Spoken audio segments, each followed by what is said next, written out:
2교시 고구려 불화 이어서 계속 말씀을 좀 드리겠습니다.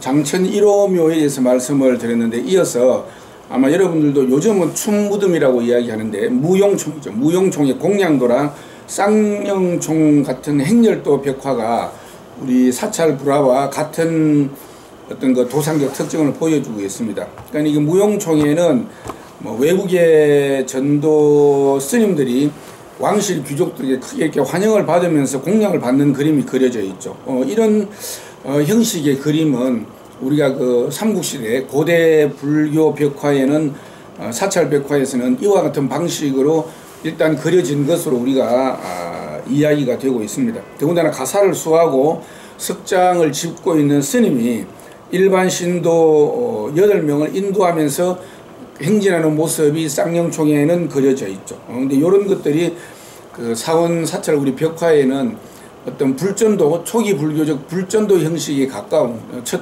시간대에 말씀드렸던 그와 같은 성격의 불화가 사찰 불화로 많이 조성되어졌으리라고 이렇게 유추해 볼 수 있겠습니다. 그 다음 이런 것들을 그와 같이 이렇게 비정할 수 있는 거는 우리 중국의 도랑석굴이라든지 아니면 병영사 석굴 벽화 같은 데에서도 볼 수 있었고, 그때의 고구려 불교가 같은 교류의 루트를 살펴볼 때에 고구려 사찰에서도 이와 비슷한 내용의 그림이 있었다라고 우리가 이야기할 수 있겠습니다.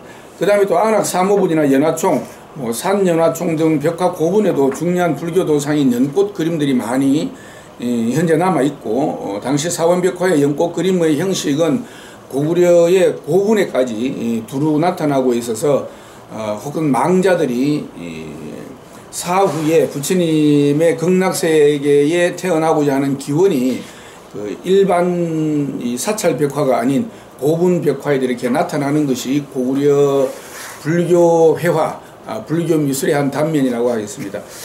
그리고 백제는요, 백제도 각질에도 많은 불화가 그려졌을 것이다라고 하는 것은 의심의 여지가 없습니다. 이런 부분들은 부소산 사지라든지 금성산 사지, 그 다음에 익산 미륵 사지 이 등에서 발견된 벽화의 단편들에서 우리가 알 수 있고, 이런 벽화들의 단편들이 당초 무늬 같은 무늬들이어서 우리가 지금 방금 고구려 고분 벽화 또는 고구려 벽화에서 말씀드린 그런 본격적인 불화와도 약간 차이가 있기 때문에 당대에, 그러니까 이 백제 때의 불상이나 불화의 실상을 우리가 딱 구체적으로 또는 단정적으로 말씀드릴 수는 없지만은 당시 그림의 필력이나 색채, 그 다음에 형태와 문양 같은 것들은 짐작할 수가 있다라고 하겠습니다.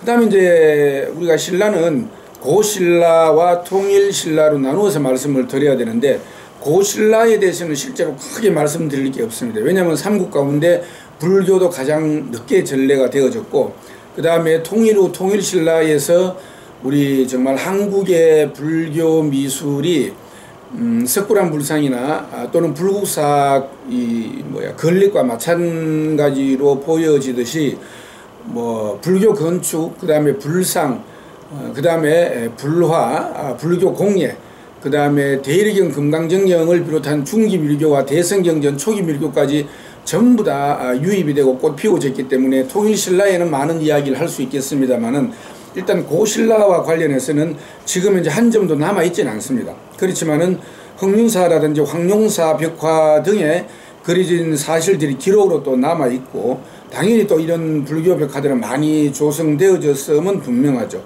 만약에 앞으로도 우리가 사지를 발굴해서 새로운 자료들이 출현한다면 이때의 여러가지 정황들도 복원이 된다라고 볼 수 있겠죠. 그 다음에 이제 이어서 우리 통일신라는 많은 불화가 그려졌습니다.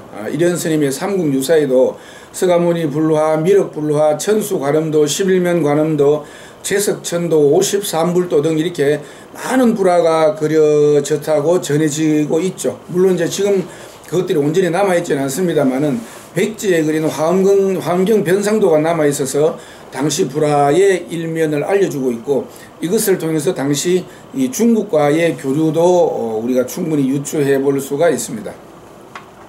이 화엄경 변상도는 80화엄경 이 두 축의 경건과 같이 발견된 건데 사경의 표지 그림이라고 할 수 있겠습니다.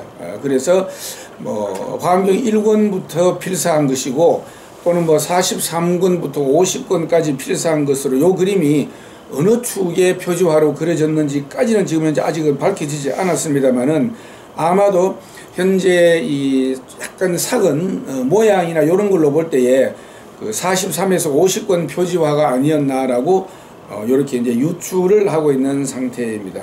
이제 변상도는 안쪽과 바깥쪽에 전부 그림이 그려져 있고, 안쪽에는 화엄경 변상도 이제 조금 전에 동황벽화 여기에서 봤던, 그렇죠? 여기에서 봤던 이런 화엄 7척 구회도 뭐 바깥쪽에는 금강 역사와 같은 역사상, 그 다음에 이제 보상 화문 같은 것들이 그려져 있죠. 그러면서 안쪽에는 그 7척 구회도 가운데 제7회 보광명전의 장면을 묘사하는 것으로 이제 2층에는 어떤 높은 정각이 있고, 정각 2층에는 그 보수의, 그러니까 보배나무의 잎사귀들이 감싸고 있는, 우리가 아마 여러분들이 국풍탱화, 나중에 우리 조선시대에 가면 우리 교재에 나와 있는 도판을 가지고 소개해 드리겠습니다만은, 요때에는 이제 보수의 잎들이 감싸고 있는 모양, 요런 것들이 정교하게 묘사되어 있습니다. 주위에는 구름을 탄 처녀들이 설법을 하고 있는 부처님 일행을 찬탄하고 있는 모습들,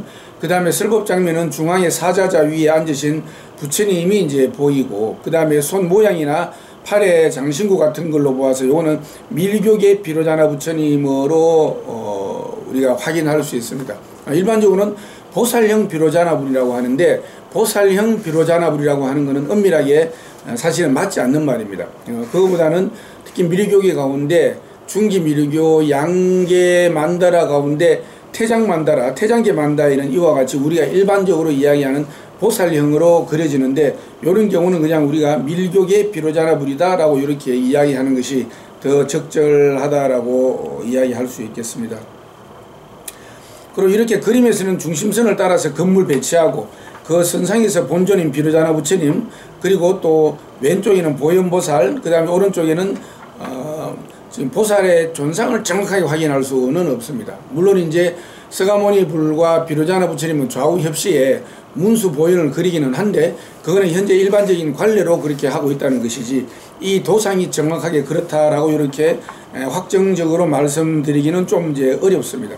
그렇지만은 뭐 구도 배치라든지 크기 비례, 인물의 중요도에 따라서 순서를 정하는 그런 전통적인 인물 도상법이 그대로 여기에도 적용되고 있다라고 그렇게 이야기할 수 있겠습니다. 그림은 뭐 상당히 불보살들의 형태도 아주 세련되고 우아하고 탄력 있는 그런 그 붓의 사용을 통해서 높은 수준을 우리가 이야기할 수 있는데, 이게 이제 우리가 수평적으로 그 인도 쿠샤나 왕조 때에 마투라와 이제 간다라에서 불상이 출현을 하게 되고, 구타 시대에 와서 완전한 이 구타 불상으로 이렇게 갖추어졌는데, 이것이 가장 구현이 잘 되어서 신라화된 것이 석굴암 불상이라고 말씀을 드렸죠. 그러니까 이런 것들과 이렇게 미루어 봤을 때에 이러한 도상들은 아주 높은 수준, 그냥 우연히 하나 나타난 것이 아니라 이때는 이와 같이 세련된 모양의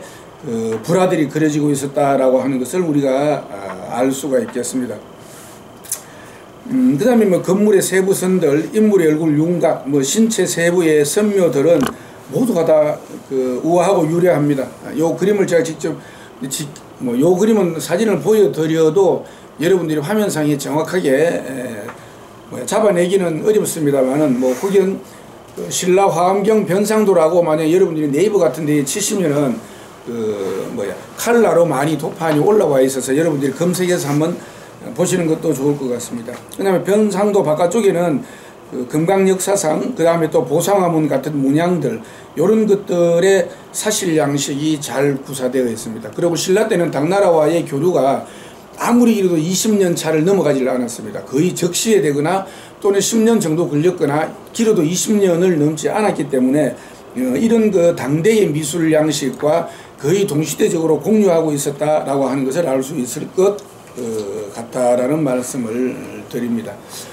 그럼 이어서 마지막 시간에 다시 말씀을 드리도록 하겠습니다.